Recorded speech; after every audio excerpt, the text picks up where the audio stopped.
evening, everybody. That sounds better. Thank you very much, Councillor Woodward. I'm Gayle Wootton. I'm the Planning Strategy Manager, and as has just been said, I will take you through some of the detail of the consultation that's before you now. I don't know how well that's going to show up on the screens in front of you, but I just wanted to explain that we are following a process in terms of the plan preparation. We are governed by regulations, the local plan regulations, and we have to achieve certain steps in terms of our plan preparation. The stage we're at now is not necessarily the first stage, but it's the first stage in terms of the consultation, and it's what we call a Regulation 18 consultation. This is actually the third one that we've done since 2017 on this new plan. And the point of this process is that we can gather evidence, we can write and undertake some background studies, and we can come up with options, and we can put those out to consultation and get people's views, whether it's residents or whether it's statutory consultees. And it's a really important process in terms of optioneering and coming up with what we think is the right option, the preferred option for the local plan. So once we finish this stage of consultation, the Regulation 18, you might not be surprised to hear that we move on to Regulation 19, which is where we actually produce the plan that the council will submit to government for their examination. So this is where we've come up with our preferred option, we've got the evidence that supports that local plan, and we put it into that examination process. The plans are all examined by the planning inspectorate, so they are independent of the council. That process is undertaken in public. It is part of there is a consultation process, and examination hearings that are held in public as well. And subject to the findings of the inspector at that point, whether they think we've done the job that we should be doing, the council then moves on to adopt that local plan. So we're probably a year or so away from that position, and it's at that point when the plan is then adopted that it's used to determine planning applications. So we're trying to write a new plan that will be used to determine those planning applications, and at the moment it is the plans that were written and adopted in 2015 that are used for those applications. So the first of our Regulation 18 consultations was back in October 2017. It was pretty much a full draft local plan, and we received over 2,500 responses to that consultation. They've all been read, they've all been logged, they're back in the office. But as Councillor Woodward said, in 2018 the government introduced a new national planning policy framework, and basically that resulted in that higher housing need for Fareham. And if we had progressed with that local plan that we produced and consulted on in 2017, it wouldn't have met the tests of soundness in terms of what the examination process that the government does on the plan that we produce. Therefore, we commenced a review of that 2017 work, which is why we're standing in this room today. Last summer we consulted on an issues and options consultation, recognising that the main change, the most significant change, was that higher housing need. We asked the question, where did people think areas of the borough that could accommodate good growth? That was the main sort of proposal within that issues and options consultation. There were also some other policy areas that we asked questions on. Things like space standards, so this is a nationally described set of space standards defining the size of bedrooms. We're allowed to introduce minimum sizes for bedrooms where there is evidence to suggest that these are getting smaller and smaller. We do have some evidence to suggest that particularly in 3 and 4 bedroom houses, the box rooms in particular are getting smaller to the point that they're not really meaningful bedrooms, so they're not areas where people can move about in, that there can be a safe space for children to play. So that's one of the things that we consulted on back last year about whether we should introduce those, and we received support for those. We also asked a question about whether people preferred large or small developments, and we had a mixed response to this, recognising that obviously large developments can bring forward quite a lot of the infrastructure, new roads, new schools, new GPs that's required to service that development, but also actually recognising that small developments have their role, particularly in urban areas, where we can obviously try and get on with some of the developments that could come forward a little bit more quickly if they're smaller and less complicated to deliver. There was a lot of concern about infrastructure delivery, particularly, as I mentioned, the roads, the schools, the GP practices. That's to be expected. And there was the support for brownfield sites, so those are sites that have already been built on, normally in urban areas, over exposing more greenfield sites for development. We asked a question about density of development, particularly around whether we could have higher density development close to public transport nodes, so close to train stations, maybe up to 3 to 4 stories, so maximising the amount of homes that we can get for the available land space, and there was some support for that approach as well. And we asked a question about landscapes and which landscapes are valued within the borough. The responses we got to that was quite wide-ranging, but included all of the green space in the borough, all of the open space in the borough, and particularly the coastal areas. So that's a flavour of the feedback that we had at the consultation last year. But I said that one of the main areas was there was a map in the central page of that consultation that asked a question about 8 different areas throughout the borough and asked the question, where do you think would be better in terms of supporting new growth to meet that higher housing need? And we're trying to find areas that could support good growth, and the way we define good growth is written up on the screen now. It's about encouraging a quality of life. It's about maintaining the environments or the precious environments that we've got around us and also trying to enhance those environments. Looking for opportunities for lifestyles that involve a reduced energy demand and reduced waste production. Ensuring that there are plenty open space opportunities and leisure opportunities for residents. And trying to promote healthy and active lifestyles, and particularly around active forms of travel, whilst also valuing and protecting the natural and historic environments that we have throughout the borough. So that was our sort of definition of good growth, with the question being, where do you think in the borough would best support good growth than others? And I'll come back to that point later on. So in terms of the 3 government changes, or the government changes that have happened in 2018, the first one that's already been mentioned tonight is about the higher housing need for Fareham and the reason that we're having to consult now on our local plan supplement. There's also greater scrutiny in national policy on delivery to make sure that we actually deliver the housing need that we're given. And in order to do this, the government suggests that we diversify our housing supply, which means looking for large developments, but also looking for small developments, encouraging self-build developments as well. And another way of ensuring that we deliver the numbers that we need is by introducing a buffer or a contingency amount on top of the need figure, so that if there was any situation where one particular development site was to come forward more slowly than anticipated, there would be sufficient other development sites that were coming forward in order to mean that we would meet our overall need of 520 dwellings per year. Councillor Woodward's mentioned the due to cooperate for unmet need. We'll come on to that in a little bit later as well, but that is something that is significantly wrapped up in terms of making sure that we are collaborating with neighbours, making sure that we're being proactive with neighbours in terms of helping to address any unmet need that they may have. So in terms of the figures, and this table is in the consultation document, so what we're looking at the moment is a figure of 520 homes per year. That's based on the current information that we've got from government. We're proposing a 16-year plan period, so multiplying the 2 together you get to a figure of 8,320 homes over that plan period up to 2036. I mentioned about having a buffer in terms of delivery contingency. We're proposing that to be between 10 to 15%, which is considered to be standard to slightly larger than normal. So adding those figures together gets you to a range of an overall housing need of between 9,152 to just over 9,500. And for the rest of the presentation, I'll just talk about 9,500 just to make it easier, but recognising that there is that scope for range. The unknown element then is this level of unmet need, and we do know some indicative figures from both Gosport and Portsmouth. There is information in the public domain to suggest that there is an unmet need, but in terms of the amount that Fareham might take, that's the bit to be determined, which is why there are no figures against that within that table. So we're trying to find 9,500 homes that will come forward between now and 2036. The good news is that there's a lot that we can count towards that 9,500 that we already know about.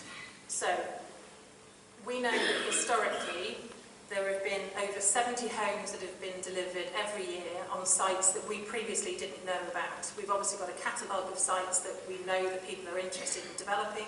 There are another 70 homes that come forward on sites that we weren't aware of. So we were allowed to assume that that rate of windfall assumption will go on until 2036. We've also consulted back in 2017 on a range of allocations in that document. They're the ones that are in sort of dark grey on the map in the consultation document at the moment. We can include those against that 9,500. We can also include any sites that's got planning permission already or resolutions to planning permission from the council. That includes Wellbourne. So up to 2036, Wellbourne is projected to deliver just over 4,000 homes, and we can include all of those figures against that 9,500. So we're not talking about 9,500 above all those, that's including all of those elements of supply. So the position that we're at the moment for this consultation is that we're broadly there, we're very close to that 9,500 figure that would meet our need, plus that buffer I talked about, which is why there's a small number of proposed new allocations within the consultation document, totalling the figure that Councillor Wootton mentioned before. There is some ongoing work to finalise the total figures before we get to the next stage of consultation, which is why you don't see a table of all of the proposed allocations together in the consultation document, but there is that broad match between that number that we need to find. In order to identify which are the best new sites to be putting forward, we've revised our development strategy, and that's within the consultation document that that's in the referendum today, and also you can see in the consultation document. And some of the things that we've tried to include within there are listed on the screen before you. So landscape quality, I'll talk a little bit more about that, but that's a very clear signal from national government that we can include more protection for areas of landscape that is valued. So those are the ones that can see the screen, they're the ones in yellow on the map. Settlement coalescence, that's something that's very important to all of us. We've got a long history of having the two strategic gaps. The intention is to retain those within the borough, and they form a part of that development strategy. We've also got areas of flood zones and coastal management areas dealing with climate change. Those are areas that it wouldn't be a good idea to be building on, so that's taken part of our development strategy, formed part of our development strategy. There are also lots of protected areas for nature conservation and recreational purposes, so again that's formed part of our development strategy in helping us determine where would be better than others to put development. And in assessing all of the sites that have been promoted to us, all of the areas that we could put forward, sustainability and access to existing services and facilities is very much as part of that mix, as well as being close to transport corridors. We're not going to put forward lots of sites that are in unsustainable locations, for example, that wouldn't make sense. So just a quick slide on landscape quality. This is picking up on two recent appeal decisions that were very close to where we are tonight in Hillhead and Stubbington and Titchfield. So what the inspector said there was that actually both of those areas were in areas that were valued for landscape.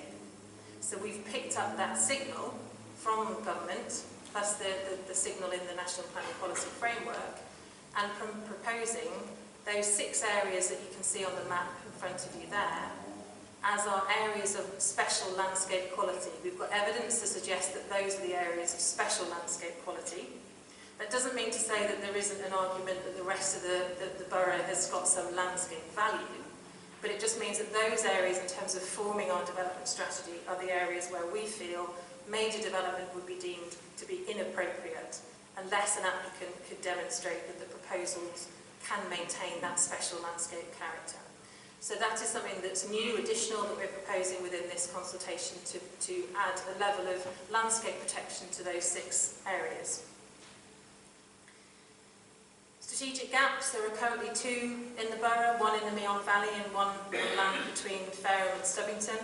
The gaps provide an important function to maintain that settlement identity, prevent coalescence, and give you a sense of arrival, departure and arrival from one to the other. The proposal within the consultation is to retain both of those strategic gaps. We are looking at retaining both of those, but repurposing the policy that goes alongside the strategic gaps to focus on that really important function of protecting settlement identity and ensuring, therefore, that the boundaries that we set for those gaps are consistent with that, recognising that there is also that additional protection around landscape areas. So in terms of there are 4 proposed new allocations that takes us to that number of about 9,500 homes.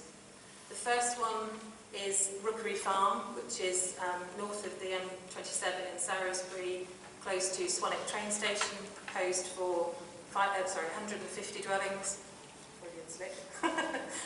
150 dwellings. The second one is 1 to 2 the Avenue in Fareham, very close to the train station there. That's proposed for as an allocation for up to 20 dwellings. It's currently a hand car wash that's behind the train station. The third one is back into Park Gate on Botley Road, 20 Botley Road. It's an existing dwelling. The proposals would be to demolish the dwelling and then to build up to 5 new dwellings there. And the final one is at Cams Alders, so a sheltered housing scheme of around 60 units there at Cams Alders. And those are the 4 proposed allocations that get us to that match between our supply of housing and our need of 9,500 up to 2036. What that then means is that we need to think about how we're going to deal with the unmet need issues that we know we have from both Portsmouth and Gosport. And our response to that is to propose within this consultation 2 strategic growth areas. These would provide opportunities to address unmet need, but we're consulting on them now as sort of areas of search, as dotted lines on maps, rather than a proposed allocation, because it gives the opportunity for everybody to tell us their views on those areas. It also gives some certainty and some control as that local plan develops. They're not proposed allocations, but they could play a role in meeting that unmet need from Portsmouth and Gosport should that need arise, or indeed longer term housing delivery, recognising that we have to review our local plan every 5 years. So this is up to 2036, but it won't be long until we have to start planning to 2041 and in the future. The approach, however, very importantly, is that there would be a holistic, council-led master plan, which would mean that this isn't a developer-led approach. This is something that the council is in control of in terms of developing that master plan as we move forward with the plan preparation, which means that we're able to work with the landowners, work with the statutory agencies, seek your views during this consultation in order to develop that master plan and to build in what it is that we actually want to vision from the council for those particular areas in that longer term. There is a proposed policy within the consultation that very much links to that master plan. It says that if any development application would come forward in advance of that master plan or out of conformity with that master plan, it would be refused. And that is a tool that we can use to make sure that while we're developing the master plan, we retain control over any planning applications that may be coming in through the door.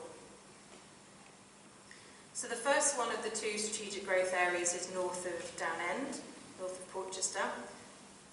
Both of the areas we're talking about were areas that we consulted on back last summer in the Issues and Options consultation. The argument for this area is its proximity to the existing settlements of Portchester and Downend, its proximity to transport links, both road links but also the multimodal links that are being proposed along the A27 through Portchester through the rapid transit network. And by doing a master plan, it allows us to work with the landowners and the site promoters to deliver something that actually the residents could use in terms of open space, but also there's a resource there for biodiversity and for wildlife. The second of the 2 strategic growth areas is the land south of Fareham. Again, this is one of the areas that we consulted on last summer. The interesting point here is that there are three main land holdings. So in order for us to deliver that master plan, there are three main parties for us to be working with and developing that master plan together. Importantly, we would retain the strategic gap within that master plan. We've already talked about how important the protecting settlement identity is. So the strategic gap you can see in the schematic drawing in front of you is retained within that strategic growth area. And yes, there would be some residential development, but there would also be a lot of the social infrastructure that's required. So open space, green infrastructure, ecological parkland, leisure hub, health centre, all those things that we would want to see in that area, in addition with some of the housing development that we may need to help meet neighbouring authorities' need. There's a range of environmental interests in the area. Brent geese, solent waders are there, so golden plover, for example. So there's opportunities that we need to look at and work with statutory consultees in terms of forming that master plan. Many of you will know about the issue that we're facing at the moment in terms of nitrates and nitrogen going into the solent. This area offers us an opportunity to allow offsetting for additional development elsewhere, but the offsetting and the open space land would actually be in this area, which means that you get more open space than perhaps you would just for any residential development that might come forward in that particular area. Again, something that we could build into a master plan with that level of certainty in terms of that future vision. And importantly, links to the existing Eclipse busway as well we could deliver through this area. So alongside those two strategic growth areas, there are a small number of new policies that we're including in this consultation. I've mentioned before about the space standards, so protecting the minimum bedroom size that new homes can come forward with. We're also proposing a policy that would promote small-scale development outside of urban areas to help us diversify that supply, recognising that requirement on us to deliver the housing need that we have to from government. And we talked earlier about the 5-year housing land supply. We have a policy currently that has helped us defend many speculative developments in a situation where we can't demonstrate a 5-year housing land supply. So we're proposing in this consultation to retain that in order that, should we not have a 5-year housing land supply in the future, we're still able to defend ourselves from some speculative development. There's an overarching climate change policy that you'll see in the consultation document. It includes elements around flood risk, biodiversity net gain, water efficiency and renewable energy.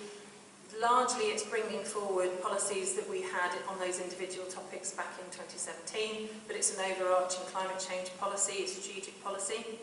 There's a new policy on managing flood risk and sustainable drainage schemes. That's something that's come out from the new NPPF, so it's updating an earlier policy. We also didn't have a policy in the 2017 version around protection of trees or groups of trees and woodlands and hedgerows, so we're proposing to have a policy that protects those within the new consultation.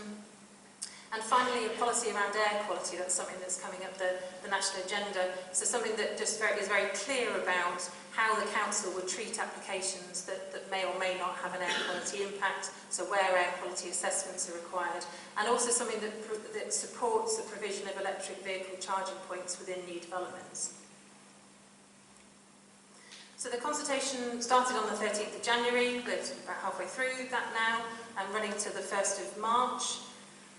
You'll all hopefully have seen by now a copy of the Ferrum today. There is the dedicated web page that we have on our website, where you can submit an online survey, you can submit a paper one if you want to as well, you can email us. We're doing a series of these meetings and also pop-up exhibitions around the borough that are advertised at the back of the room. And results of this consultation, importantly, will feed into the next stage of the plan preparation. So just as I said that those 2017 responses have all been read and they're all still with us in the office, so will these be, and we will use those to inform the next stage of the process. In terms of a range of supporting documentation, we've updated a number of evidence documents, and they're available to view on our website as well. They're a bit weighty, so we don't have too many paper copies of them, but they are available to view. There's an infrastructure delivery plan, which is basically a list of where we have infrastructure requirements in order to help us meet the level of growth that's being proposed up to 2036. There's a viability study for the local plan, which is a way of testing whether the policy requirements we're asking developers and applicants to achieve will actually lead to viable and developable, deliverable sites. There is a sustainability appraisal of all of the sites that have been put forward to us, so you can judge those as a series of sustainability criteria that each of the sites have been assessed against. There's an employment study. We haven't mentioned employment, I don't think, much so far, but there is an employment study looking at the need for employment and the supply that we have, again, along that time period to 2036. We've done some transport modelling, so there's an interim transport modelling output report there, which shows how we've assessed the cumulative impact of everything that we're proposing in terms of the road network. And finally, there's a document called the Sheila, which is where we've assessed all of the sites that have been promoted to us against some of the criteria that we've talked about already, flood risk, accessibility to existing services. That's all available for you to view as well. So the final slide, I think, from me is just to say that in terms of the next steps, this consultation will be combined with the work that was done in 2017 and the consultation responses that we received then. That will complete a draft, together those two documents will complete the draft of the new local plan, which is known as the publication plan. And that's the plan that then will go to a consultation again later on this year. And that is the plan that then the council proposes to submit to government. So before we submit to government, there is another opportunity for you to view the plan as a whole, recognising that what we're consulting on at the moment is a supplement to the 2017 plan. There will be another opportunity to consult on the whole document as a whole before it gets submitted to government. So that's all I had to say. Thank you very much for your attention, and we've got some time to take questions now.